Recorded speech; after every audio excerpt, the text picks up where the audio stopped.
Today's movie is not suitable for everyone, so viewer discretion advised. In New York City's garment district, Vanna is a young seamstress who works in a small clothing firm. She is friends with Lori and two other female co-workers, but she lives in a lonely existence in a small apartment in Clinton Gardens. After grocery shopping in a local supermarket, Vanna, walking home, is grabbed by a mugger who rapes her in a deserted alley before stealing her purse. Vanna stumbles into her apartment unaware that it is being robbed. Held at gunpoint by the burglar, she gets raped a second time. But afterwards, Vanna grabs a flat iron and bludgeons the intruder to death. Momentarily stunned by what she did, Vanna drags his dead body to the bathroom and places it in the bathtub. The next day, Vanna goes to work as usual. It is clear at this point that she doesn't enjoy her job because Albert is always yelling at all his female employees, or acts patronizingly towards her. After work, Vanna gets an idea of what to do with the dead man in her apartment. She returns home and spends all night cutting the dead rapist's body into pieces and placing them in plastic garbage bags which she stuffs into her refrigerator and freezer.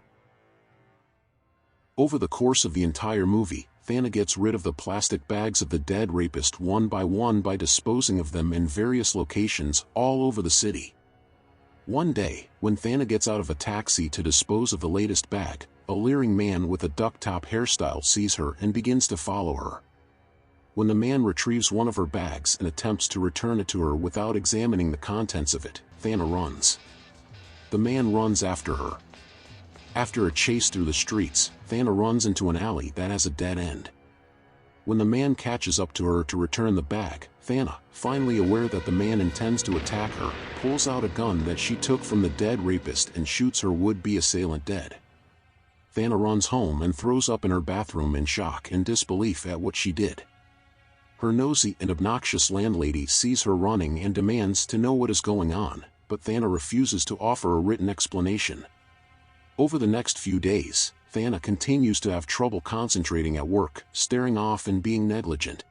That afternoon, Lori takes Vanna and her two co-workers out for lunch at a local hamburger restaurant. While eating, the four women notice a man and a woman making out nearby in a booth. When Vanna leaves the restaurant, the man follows her out and coaxes her to come back to his loft, claiming to be a photographer who would like her to pose for him. As soon as they enter a building and take an elevator up to what's revealed as a cheap studio, Vanna suddenly, without warning, pulls out her gun and empties it into the sleazy photographer, killing him. At night, Vanna dresses up like a hooker with blood-red lipstick, her face pasty white, and goes out with another one of the bags with the rapist's remains in it, leaving a note for the landlady that she's spending the night with a friend. After disposing of the bag in a train station locker, Vanna ventures out onto the dark streets to look for attackers. Vanna sees a pimp beating up a prostitute, and shoots the man dead from across the street before fleeing. She ventures to Central Park where 5 gang members surround her just as she wanted them to. With quick shots, she guns them all down. As it begins to rain, Vanna leaves the park and is picked up by a limousine containing an Arab sheik who pays her $100 for services. At a red light, Vanna kills him and his bodyguard/chauffeur. Vanna returns home the next morning, and, further agitated by her landlady's barking dog, gives him some of the rapist's dead body to eat. Vanna continues to dispose of parts of the rapist's body. That night, Vanna goes out again looking for more victims.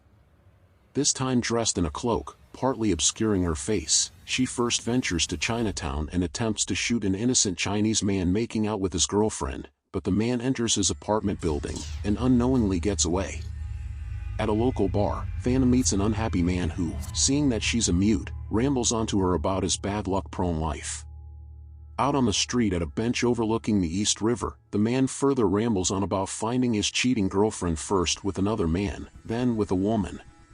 Vanna points her gun at the man's head, but for some reason her gun misfires. The man snatches the gun away from Vanna and realizes that she intended to kill him in cold blood, even though he has not made any move onto her. The man tells Vanna that he will save her the effort, in which he puts the gun to his head, and pulls the trigger, killing himself. One day, Vanna finally reaches the breaking point over Phil's constant barking and takes him out for a walk. She ties the dog to a post at an East River waterfront and points her gun at him. But for some reason, Thana cannot bring herself to shoot the terrified and whimpering small dog, so she leaves him there. That night, Thana goes to the company costume party dressed as a nun with high-heeled boots and red lipstick, where she meets with Albert and the other employees in the midst of partying. Meanwhile, Thana's landlady enters her apartment. Thinking that Thana might have killed her dog, as it never returned from its walk with her, the landlady looks around for any evidence of foul play. Thinking it may be her pet dog, the landlady opens it and it's the severed head of the dead rapist. At the costume party, Thana dances with Albert and then retires with him to a nearby office where Albert flirts with her, wanting to make out. Thana shoots and kills him. Now completely deranged, Thana emerges from the office and begins to shoot at all the men that she sees at the party in a violent, slow-motion sequence. Failing to stop Thana's rampage by shouting at her, Lori grabs a nearby butcher knife and fatally stabs Thana in the back. Thana screams and whirls around, pointing the gun at Lori, who backs up in terror. But Thana cannot bring herself to shoot a woman, the only time anyone has ever heard her speak, and falls to the floor dead. Please subscribe for more movie